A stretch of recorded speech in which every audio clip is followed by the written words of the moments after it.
വേദപുസ്തകത്തിൽ വിശുദ്ധ ഗ്രന്ഥത്തിലൊന്ന് നോക്കി വായിച്ചേ, അങ്ങനെ തന്നെയാണോ അവിടെ എഴുതിയേക്കണേ? എന്താ എഴുതിയേക്കണേ അവിടെ? ഞാൻ പ്രാർത്ഥിക്കുമ്പോൾ നിങ്ങൾ ഇവിടെ ഇരിക്കുവിൻ. ശരിടാ, ഞാൻ എന്തോരം മണിക്കൂറുകൾ ഈശോൻ്റെ അടുത്തിരുന്ന് പ്രാർത്ഥിച്ചിട്ടുള്ളതാണ്. പക്ഷേ അന്നെനിക്ക് ഒരു വലിയ അർത്ഥം അതിന് മനസ്സിലായി. ഞാനല്ല പ്രാർത്ഥിക്കുന്നത്. ആരാണ് പ്രാർത്ഥിക്കുന്നത്? ഈശോ ആണ് പ്രാർത്ഥിക്കുന്നത്. ഒന്നുകൂടി വായിച്ചേ. ഇനി ഈശോ പറയുകയാണ്, ഞാൻ പ്രാർത്ഥിക്കുമ്പോൾ നിങ്ങൾ ഇവിടെ ഇരിക്കുവിൻ. ഇതാണ്. അപ്പൊ ഇൻറ്റിമസി എന്ന് പറഞ്ഞ ഒരു വ്യക്തി ബന്ധത്തിലൂടെ ഈ വചനത്തെ കാണണം. അതങ്ങനെ മർക്കോസ് എഴുതിയിട്ടുണ്ടെന്ന് പറഞ്ഞാൽ പോരാ. ഇവിടെ ഈശോ എന്നോട് നേരിട്ട് പറയുകയാണ്, നീ എൻ്റെ അടുത്തൊന്ന് ഇരുന്നേ, നീ ഇവിടെ ഇരുന്നാ മതി, നീ ഒന്നും ചെയ്യണ്ട.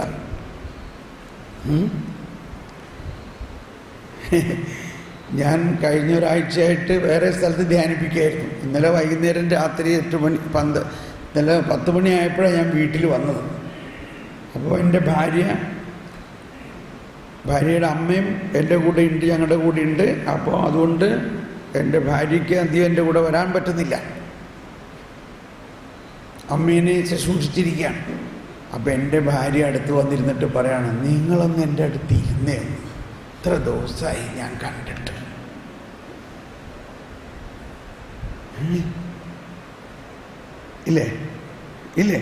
ഇല്ലേ ഭാര്യമാര്, നിങ്ങൾ എന്താ ആഗ്രഹിക്കണേ? നിന്റെ ഭർത്താവ് എന്ത് ചെയ്യണമെന്ന് ആഗ്രഹിക്കണേ? ഒന്നും ചെയ്യണ്ട, നിങ്ങൾ ഇച്ചിരി നേരം എൻ്റെ അടുത്ത് വന്നൊന്ന്.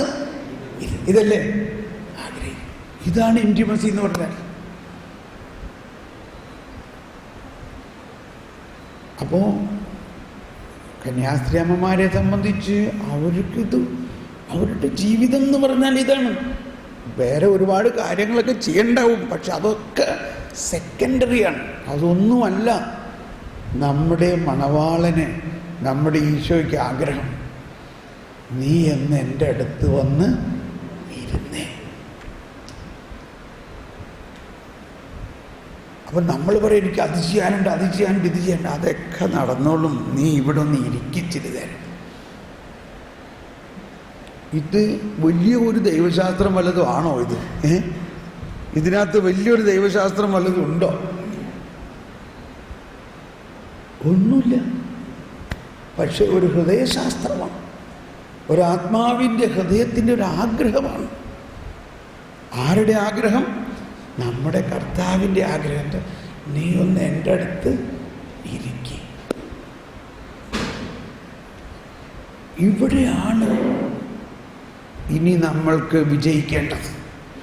ഇത്രയും നാളും ഞാൻ പ്രാർത്ഥിച്ചു, ഞാൻ അങ്ങനെ ചെയ്തു, ഞാൻ ചെയ്യണം, ഞാൻ ചെയ്തു എന്നുള്ളതിനെ വിട്ടിട്ട് ആരെല്ലാം ചെയ്തോളും? പ്രാർത്ഥന വരെ ആര് ചെയ്യും? ഈശോ ചെയ്യും. ഇവിടെ പറയുന്നത് എന്താണ്? നീ എൻ്റെ അടുത്തൊന്ന് ഇരുന്നേ, ഞാൻ പ്രാർത്ഥിക്കാം. ഒന്നെല്ലാവരും വായിച്ച വചനം വീണ്ടും.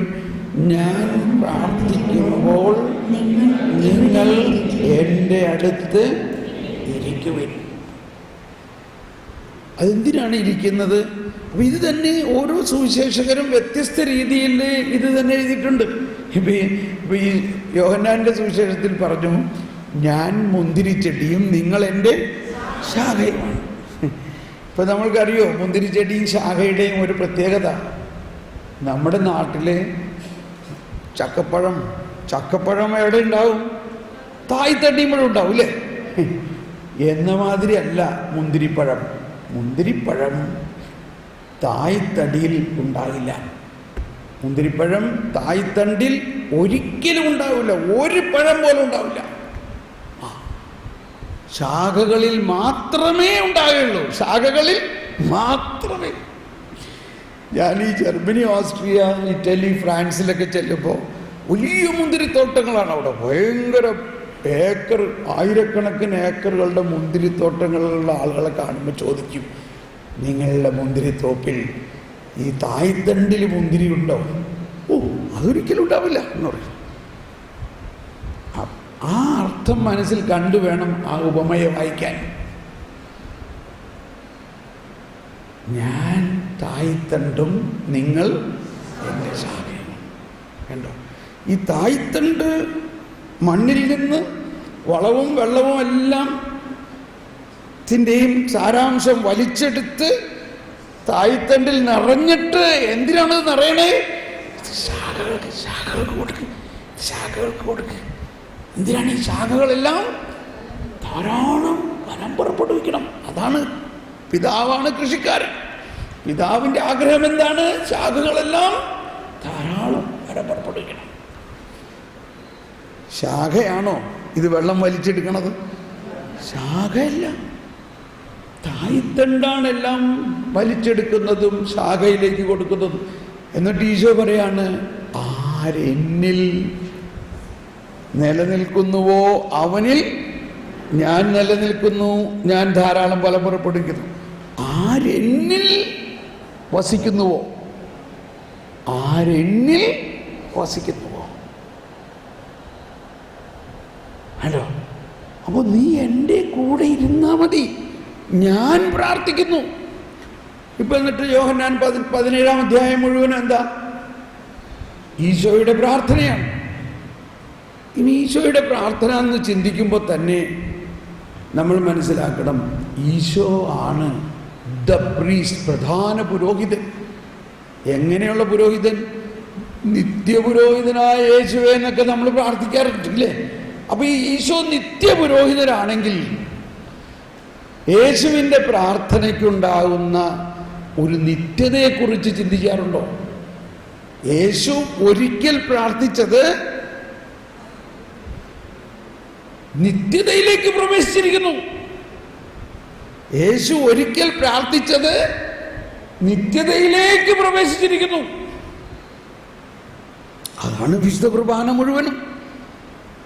എന്തുകൊണ്ടാണ് വിശുദ്ധ കുർബാന ഓരോ ദിവസവും നമ്മൾ പങ്കുചേരുമ്പോൾ ഒരേ പ്രാർത്ഥന തന്നെയല്ലേ?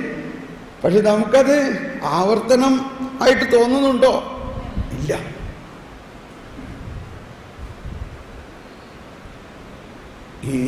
ഈശോ പ്രാർത്ഥിക്കുന്നു, ഈശോ ഇപ്പോഴും പ്രാർത്ഥിക്കുന്നു. ഈശോ അന്ന് പ്രാർത്ഥിച്ചത് നിത്യതയിലേക്ക് പ്രവേശിച്ചിരിക്കുന്നു. ആ ഈശോ പ്രാർത്ഥിക്കുകയാണ്, പിതാവേ, അങ്ങും ഞാനും ഒന്നായിരിക്കുന്നത് പോലെ ഇവരും നമ്മളും ഒന്നാകാൻ വേണ്ടി ഞാൻ പ്രാർത്ഥിക്കുന്നു. ഈ പ്രാർത്ഥന ഇന്ന് നമ്മളെ സംബന്ധിച്ച് വാലിഡാണോ? ഇന്ന് നമ്മളെ സംബന്ധിച്ച് ഇത് ബാധകമാണോ അല്ലയോ? ഈ പ്രാർത്ഥനയുടെ ഫലം ഇന്ന് നമുക്ക് ലഭിക്കുന്നുവോ ഇല്ലയോ? നമ്മൾ ഈശോൻ്റെ അടുത്ത് ഇരിക്കണോ? എന്നിട്ട് നമ്മൾ വിശ്വസിക്കുകയാണ്, ഈശോയെ നീ അന്ന് പ്രാർത്ഥിച്ചത് എനിക്കും കൂടി വേണ്ടിയല്ലേ, അല്ലേ? അതൊക്കെ പ്രാർത്ഥനയിൽ എഴുതിയിട്ടുണ്ട് താനും. ഇത് നിങ്ങൾക്ക് വേണ്ടി മാത്രമല്ല, ഇവരുടെ വചനം മൂലം ആരെല്ലാം വിശ്വസിക്കുന്നുവോ അവർക്ക് വേണ്ടി കൂടിയാണ് ഞാനിത് പ്രാർത്ഥിക്കുന്നത്. എന്തിനു പറയണു? എൻ്റെ ജീവിതത്തിൽ തകിടം മറിഞ്ഞ ഒരു വലിയ പൊളിച്ചെഴുത്ത് ആരംഭിച്ചു, വലിയൊരു പൊളിച്ചെഴുത്ത്. ഇന്ന് എൻ്റെ പ്രാർത്ഥന വളരെ വ്യത്യസ്തമാണ്. കംപ്ലീറ്റ് ഞാൻ പണ്ട് പ്രാർത്ഥിച്ച പ്രാർത്ഥന ഒന്നുമല്ല. ഇന്നെൻ്റെ പ്രാർത്ഥനയുടെ പ്രധാന ഭാഗം ഈശോ പ്രാർത്ഥിക്കുന്നു, ഞാൻ പ്രാർത്ഥിക്കുന്നില്ല. വളർച്ചാ ധ്യാനം ഒന്ന് മനസ്സിലാക്കിയിട്ടാണ് ഇത് പറയണേ.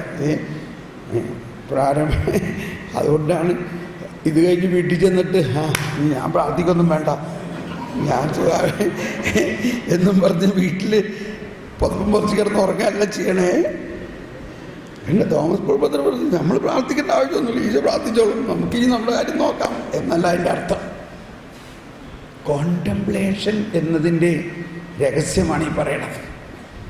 ഒരു ലയന പ്രാർത്ഥന, ഒരു ഇൻറ്റിമസി, ഒരു വ്യക്തിബന്ധത്തിൽ ആരുടെ മുൻകൈ എടുക്കലാണ് ഇവിടെ നടക്കുന്നത്? അങ്ങയുടെ വെള്ളച്ചാട്ടങ്ങളുടെ ഇരമ്പൽ കൊണ്ട് ആഴത്തെ വിളിക്കുന്നു. ഇത് മനസ്സിലാക്കണോട്ടോ. ഈ എരമ്പൽ എന്നൊക്കെ പറഞ്ഞതിന് ഭയങ്കര അർത്ഥമാണ്. വെള്ളച്ചാട്ടമാണ് കർത്താവിൻ്റെ ആത്മാവിൻ്റെ. സാധാരണ ഒരു വെള്ളച്ചാട്ടം കാണാൻ നമ്മൾ പോകാറുണ്ടില്ലേ? വെള്ളച്ചാട്ടത്തിൻ്റെ അകത്ത് പോകാറുണ്ടോ? വെള്ളച്ചാട്ടത്തിൻ്റെ അകത്താർക്കെങ്കിലും പോകാൻ പറ്റുമോ? അതാണ് ദൈവത്തിൻ്റെ വെള്ളച്ചാട്ടം പോലെയുള്ള ആ കുത്തൊഴുക്കാണ് ദൈവത്തിൻ്റെ കൃപ. അതിൻ്റെ അകത്ത് നമുക്ക് പോകാൻ പറ്റില്ല. അതിൻ്റെ ഒരല്പം അടുത്ത് ചെല്ലുമ്പോഴേക്കും നമ്മൾ സംതൃപ്തരായി. അതിൻ്റെ ആ എരമ്പൽ കേൾക്കണം, അത്രയും ചെന്നാൽ മതി. അതിൽ കൂടുതൽ അടുക്കാൻ പറ്റില്ല നമുക്ക്. അത്രയ്ക്ക് അതിവിസ്മരണീയമായ ഒരൊഴുക്കാണത്. അങ്ങയുടെ വെള്ളച്ചാട്ടങ്ങളുടെ ഇരമ്പൽ ഉണ്ടോ? ഇരമ്പൽ വരെ കിട്ടിയാൽ മതി. ആ ആഴത്തിലേക്ക് നമ്മൾക്കൊരു അനുഭവം ഉണ്ടാവും. ഇന്ന് ആദ്യത്തെ രാത്രി തന്നെ നമുക്കതുണ്ടാവും. ഈ ഒറ്റ കാര്യം നമ്മൾ മനസ്സിലാക്കണം. അല്ലെങ്കിൽ രണ്ട് കാര്യം ഇപ്പോൾ പറഞ്ഞു. ദൈവമാണ് ആദ്യം ദാഹിക്കുന്നത്, നമ്മളല്ല. ദൈവമാണ് പ്രാർത്ഥിക്കുന്നത്, നമ്മളല്ല. ഇനി രണ്ടാമത്തെ കാര്യം, ഈശോ പ്രാർത്ഥിക്കുന്നു, നമ്മൾ ഈശോയുടെ അടുത്ത് ഇരിക്കണം. അപ്പം ആദ്യത്തെ ദിവസം തന്നെ നമ്മുടെ ധ്യാനത്തിൽ ഇവിടെ പ്രത്യേക എന്താ, ഇത് നിത്യാരാധന സഭയാണ്. ഇത് അഡോറേഷൻ കോൺവെൻ്റാണ്, അഡോറേഷൻ കമ്മ്യൂണിറ്റിയാണ്, അഡോറേഷൻ സിസ്റ്റേഴ്സാണ്. ഇവിടെ നിത്യാരാധന നടന്നുകൊണ്ടിരിക്കുന്നുണ്ട് താനും. അപ്പം എൻ്റെ ടീമിലുള്ളവർ അവിടെ ഇരുന്ന് പ്രാർത്ഥിക്കുന്നുണ്ട്, സിസ്റ്റേഴ്സും പ്രാർത്ഥിക്കുന്നുണ്ട്. അതിനപ്പുറം രാത്രിയിൽ നമ്മൾ 8:30-ക്കാണ് നമ്മുടെ ശുശ്രൂഷകൾ അവസാനിക്കുന്നത്. ഭക്ഷണം കഴിക്കാൻ പോകുന്നു. അതിനുശേഷം രാത്രിയിൽ 1 മണിക്കൂർ, ഒറ്റ മണിക്കൂർ, അതിൽ കൂടുതലിരിക്കരുത്, നിങ്ങൾക്ക് ഇവിടെ വന്ന് ഇരുന്ന് പ്രാർത്ഥിക്കാം. അതിപ്പോഴേ ഒന്ന് മനസ്സിൽ കണ്ടോളൂ. ഏത് മണിക്കൂറാണ് നിങ്ങളെ സംബന്ധിച്ച്, ഏത് മണിക്കൂറാണ് നിങ്ങളെ സംബന്ധിച്ച് ഏറ്റവും സൗകര്യം? 1 മണിക്കൂർ. അങ്ങനെ രാത്രി മുഴുവനും ഇവിടെ ഈശോയെ എഴുന്നള്ളിച്ചിരിക്കുന്നുണ്ടാവും. ഏതുപോലെ ഈശോ ഗെത്സമനിയിൽ രാത്രി ഇരിക്കുന്ന പോലെ തന്നെ അവിടെ ഈശോ പറയുകയാണ്, ഞാൻ പ്രാർത്ഥിക്കുമ്പോൾ നിങ്ങൾ എൻ്റെ അടുത്ത് ഇരിക്കുവിൻ. അപ്പോൾ ഇവിടെ ഇന്ന് രാത്രി നിങ്ങൾ ചെയ്യേണ്ട കാര്യമാണ് ആദ്യം തന്നെ, ഈ 1 മണിക്കൂറിൽ നിങ്ങൾ പ്രാർത്ഥിക്കരുത്. നിങ്ങൾ എന്ത് ചെയ്യണം? നിങ്ങൾ പ്രാർത്ഥിക്കരുത്. ഈശോയുടെ അടുത്തിരിക്കുക. എന്നിട്ട് നിങ്ങൾ എന്ത് ആഗ്രഹിക്കണം, എന്ത് വിശ്വസിക്കണം? നിങ്ങൾ വിശ്വസിക്കേണ്ടത് ഈശോ പ്രാർത്ഥിക്കുന്നു. ഈശോ പിതാവിനോട് നിങ്ങൾക്ക് വേണ്ടി പ്രാർത്ഥിക്കുന്നു. ഈശോ പ്രാർത്ഥിച്ചിട്ട് കിട്ടുന്നത്, ഈശോ പ്രാർത്ഥിച്ച പിതാവ് കേൾക്കോ ഇല്ലയോ? അപ്പോൾ അതിൻ്റെ വചനമൊന്ന് ഓർത്തോ. എവിടെയാണ് ഈശോ പറഞ്ഞേക്കണത്? പിതാവേ, ഞാൻ പ്രാർത്ഥിക്കുന്നതെല്ലാം അങ്ങ് ഉടനെ തരും എന്നെനിക്കറിയാം, ഇല്ലേ?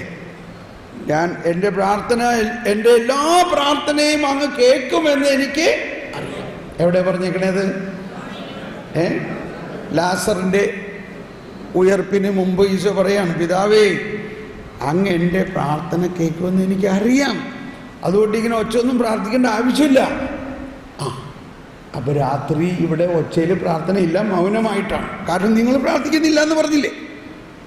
അതുകൊണ്ട് ആരും ശബ്ദമുയർത്തി ഒരു വാക്ക് പോലും പറയരുത്.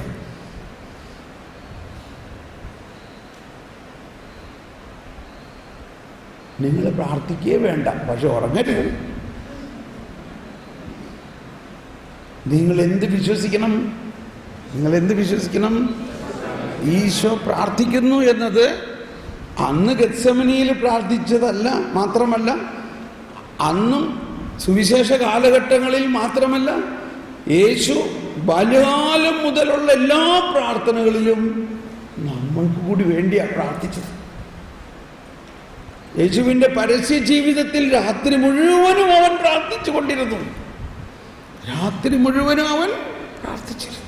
എന്താ പ്രാർത്ഥിച്ചത്? ഈ ലോകം മുഴുവനും വേണ്ടിയാണ് പ്രാർത്ഥിക്കുന്നത്. ഇന്ന് ജീവിക്കുന്ന നമുക്ക് വേണ്ടി ഈശോ അന്നേ പ്രാർത്ഥിക്കുന്നു. ഇത് വിശ്വസിക്കാമോ? വിശ്വസിക്കാൻ പറ്റുമോ? അന്നേ പ്രാർത്ഥിച്ചിരുന്നു, ഇന്ന് ജീവിക്കുന്ന നമുക്ക് വേണ്ടി പ്രാർത്ഥിച്ചിരുന്നു എന്ന് വിശ്വസിക്കാമോ?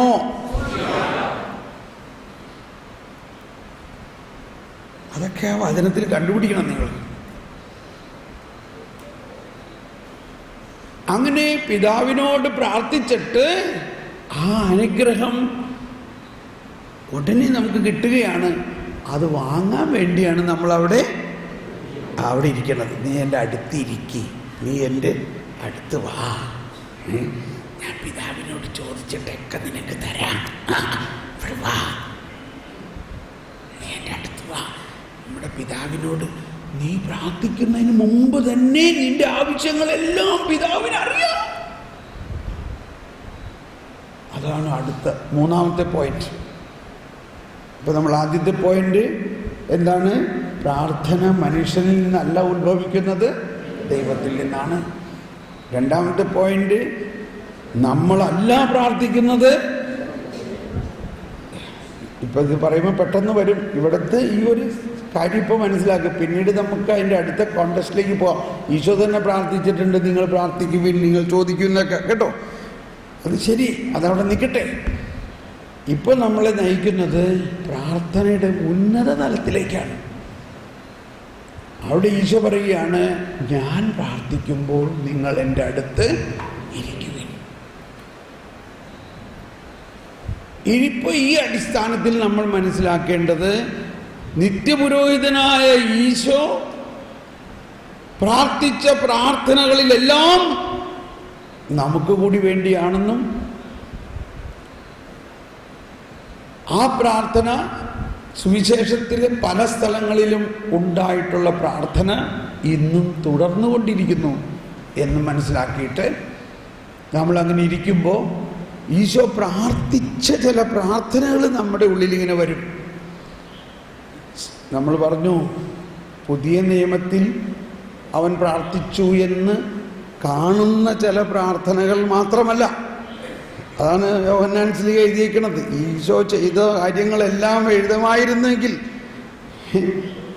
ബൈബിളിൽ സ്ഥലം ഉണ്ടാവും എന്ന് വെച്ചാൽ അത്രയ്ക്ക് വലിയ കാര്യങ്ങളാണ്. അപ്പോൾ ഈശോ അവിടെ പ്രാർത്ഥിച്ചേക്കുന്നത്, എഴുതിയിട്ടുള്ളത് വളരെ നിസ്സാരം മാത്രമാണ്. എന്നാൽ ഈശോ എല്ലാ ദിവസവും പ്രാർത്ഥന തന്നെയാണ്. ഈശോയുടെ പരസ്യ ജീവിതമായ 3 കൊല്ലം മാത്രമല്ല ഈശോയുടെ പ്രാർത്ഥന. എന്താ റോമാക്കാർക്ക് ഇത് ലേഖനത്തിൽ 8-ാം അധ്യായത്തിൽ 34-ാമത്തെ വചനത്തിൽ പൗലോസ് ശ്ലീഹ പറയുന്നത്? റോമാക്കാർക്ക് ഇത് ലേഖനം 8-ാം അധ്യായം 34-ാമത്തെ വചനത്തിൽ എന്താ പറയുന്നത്?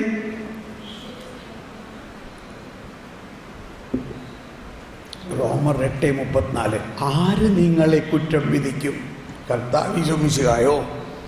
കർത്താവ് മിശിഹ ഇപ്പോൾ പിതാവിന്റെ വലതുഭാഗത്ത് നിങ്ങൾക്ക് വേണ്ടി മാധ്യസ്ഥം വഹിച്ചുകൊണ്ടിരിക്കുന്നു. മരിച്ചവനെങ്കിലും ഉത്ഥാനം ചെയ്തവനും ദൈവത്തിന്റെ വലതുഭാഗത്തിരുന്ന് നമുക്ക് വേണ്ടി മാധ്യസ്ഥം വഹിക്കുകയും വഹിക്കുന്നവനുമായ യേശുക്രിസ്തു തന്നെ.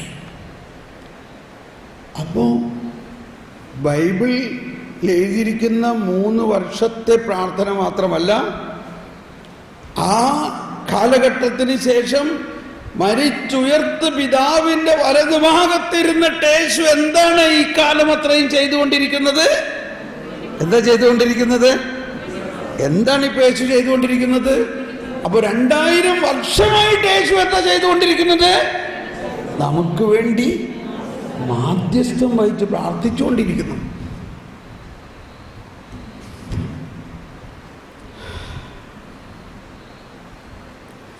ഇനി യേശുവിൻ്റെ പരസ്യ ജീവിതത്തിന് മുമ്പുള്ള 30 വർഷ കാലഘട്ടത്തിൽ യേശു എന്താ ചെയ്തുകൊണ്ടിരുന്നത്? അപ്പോഴും ഇത് തന്നെയായിരുന്നു ഈശോ ചെയ്തുകൊണ്ടിരുന്നത്. അതാണ് സങ്കീർത്തനങ്ങളെല്ലാം ഈശോയുടെ പ്രാർത്ഥനകളാണ്.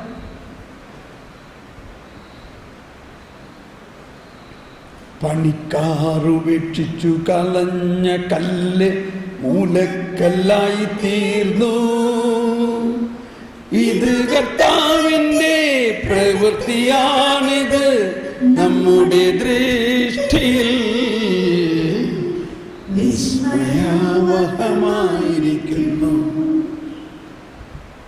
അതുപോലെ തന്നെ 61-ാം സങ്കീർത്തനം നിലവിളിക്കുകയാണ്. കർത്താവ് തന്നെ നിലവിളിച്ച് പ്രാർത്ഥിച്ചിരുന്നു. അതിൻ്റെ സങ്കീർത്തനത്തിലുള്ള നിലവിളി ദാവീദ് രാജാവ് അതുപോലെ തിരസ്കരിക്കപ്പെട്ട് എല്ലാവരാലും തിരസ്കരിക്കപ്പെട്ട് സ്വന്തം മകൻ തന്നെ കൊല്ലാൻ വരുന്ന അവസ്ഥയിൽ പാദരക്ഷകൾ പോലുമില്ലാതെ ചാക്കും ഉടുത്ത് ചാരം പൂശി തൻ്റെ അരമനയിൽ വിട്ട് ജെറുസലേം അരമന വിട്ട് ജെറുസലേമിൻ്റെ അതിർത്തികളിലൂടെ ഗിദ്രിയോൻ വാലിയിലൂടെ ഒലിവുമലയിലേക്ക് കയറി കരഞ്ഞു വിലപിച്ചു പ്രാർത്ഥിച്ചു.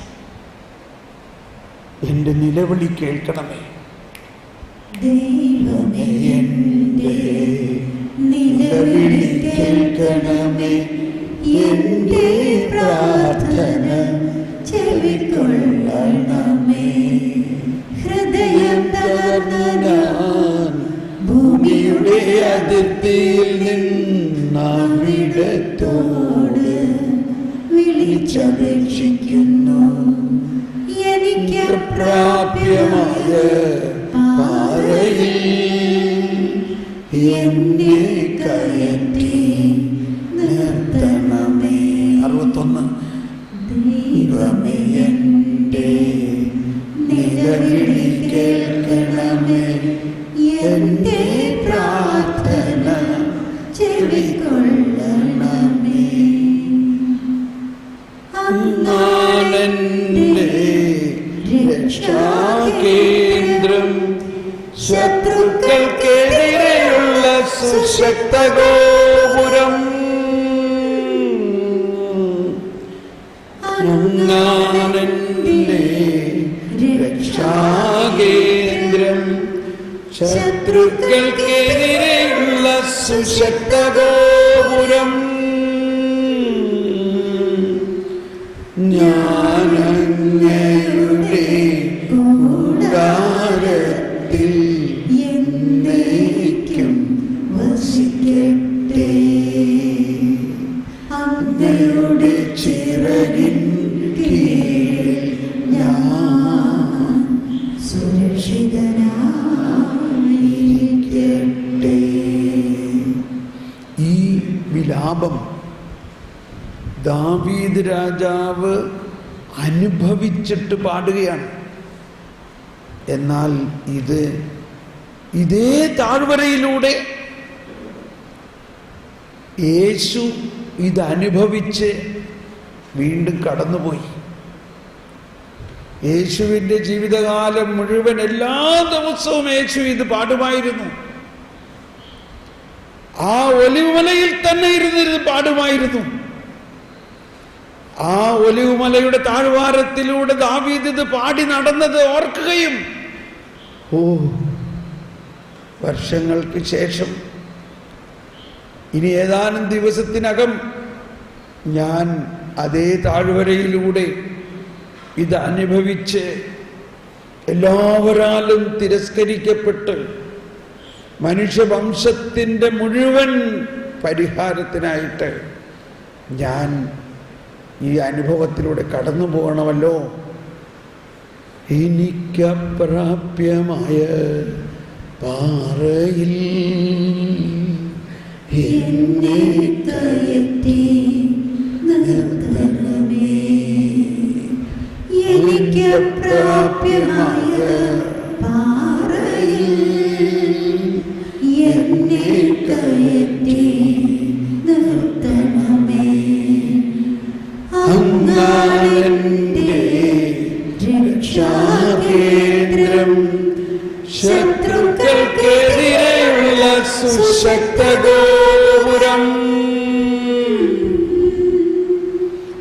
ഞാൻ